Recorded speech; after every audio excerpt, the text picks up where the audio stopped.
Hi friends, ఈ వీడియోలో మనము రోజువారీ రాశి ఫలాలలో తులారాశి వారి గురించి తెలుసుకుందాం. అంతకన్నా ముందు చిన్న రిక్వెస్ట్ ఫ్రెండ్స్, ఈ వీడియో మొదటగా చూస్తున్నట్లయితే లైక్ చేయండి, షేర్ చేయండి, అలాగే సబ్స్క్రైబ్ చేయడం అసలు మర్చిపోవద్దు. మీ యొక్క సపోర్ట్ నాకు ఎంతో అవసరం. ఇక ఈరోజు తులారాశి వారికి చూసుకున్నట్లయితే చేపట్టిన పనులన్నీ కూడా మందకూడిగా సాగుతాయి. అలాగే అనేక రకాలుగా ఆటంకాలను ఎదుర్కొంటారు.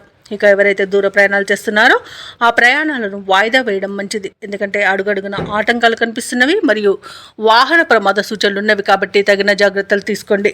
ఇక రావాల్సిన ధనం సకాలంలో అందక నిరాశ చెందుతారు. వ్యాపారస్తులు ఎవరైతే ఉన్నారో వారి యొక్క వ్యాపార వ్యవహారాలలో శ్రమ అధికమవుతుంది. ఇక వృధా ఖర్చులు పెరిగే అవకాశం కనిపిస్తున్నందున కాస్త పొదుపు చేయడం ద్వారా ఈ సమస్య నుండి బయటపడవచ్చు. అలాగే వృత్తి ఉద్యోగాలలో ఎవరైతే ఉన్నారో వారు ఇతరుల నుండి ఊహించని మాటలను వినవలసి వస్తుంది.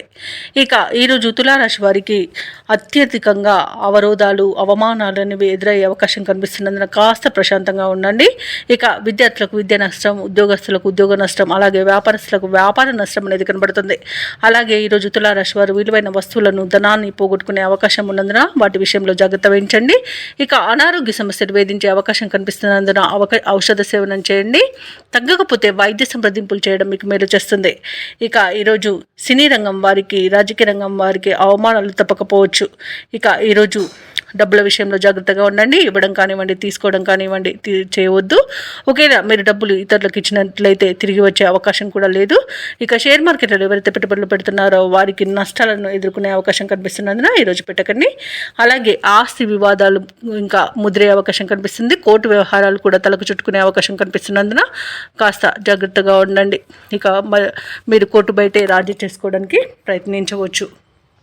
ఇక తులారాశి వారికి ముఖ్యమైన పనులలో అవరోధాలు అనేవి కనిపిస్తున్నవి. ఆదాయానికి మించిన ఖర్చులు అనేవి కనిపిస్తున్నవి. అలాగే కుటుంబ సభ్యులతో విభేదాలు కలిగే అవకాశం ఉన్నందున కాస్త ప్రశాంతంగా ఉండండి. ఇక ఆకస్మిక ప్రయాణాలు కూడా చేయవలసి రావచ్చు కాబట్టి సంసిద్ధమై ఉండండి. ఇక వ్యాపార వాణిజ్యవేత్తలు ఎవరైతే ఉన్నారో వారికి వ్యాపారాలలో వివాదాలు తలెత్తే అవకాశం కనిపిస్తుంది. ఇక ప్రభుత్వ ఉద్యోగస్తులకు అదనపు బాధ్యతలు అనేవి తలకెత్తుకునే అవకాశం కనిపిస్తున్నందున కాస్త సంయమనం పాటించండి. పారిశ్రామికవేత్తలకు, రాజకీయవేత్తలకు కొన్ని ఇబ్బందులు అనేవి తప్పకపోవచ్చు. చిత్ర పరిశ్రమ వారికి అవకాశాలు వచ్చినా చేజార్చుకునే అవకాశం కనిపిస్తుంది. విద్యార్థులకు విద్యా విషయంలో ఒడిదుడుకులు అనేవి తప్పకపోవచ్చు. ముఖ్యంగా మహిళలకు అనారోగ్య సమస్యలు తలెత్తే అవకాశం కనిపిస్తున్నందున ఔషధ సేవనం చేయండి. తగ్గకపోతే వైద్య సంప్రదింపులు చేయడం మీకు మేలు చేస్తుంది. ఇక ఈరోజు తులారాశి వారికి అదృష్ట రంగు నలుపు, ప్రతికూలమైన రంగు నీలం, అదృష్ట సంఖ్య 7. ఈరోజు తులారాశి వారు విష్ణు సహస్రనామాలు పారాయణం చేయడం, అలాగే దుర్గాదేవి అష్టోత్తర శతనామావళి పఠనం చేయడం వలన మంచి శుభ ఫలితాలను పొందుతారు. అలాగే పనులలో వచ్చే ఆటంకాలని తొలగించుకోగలుగుతారు.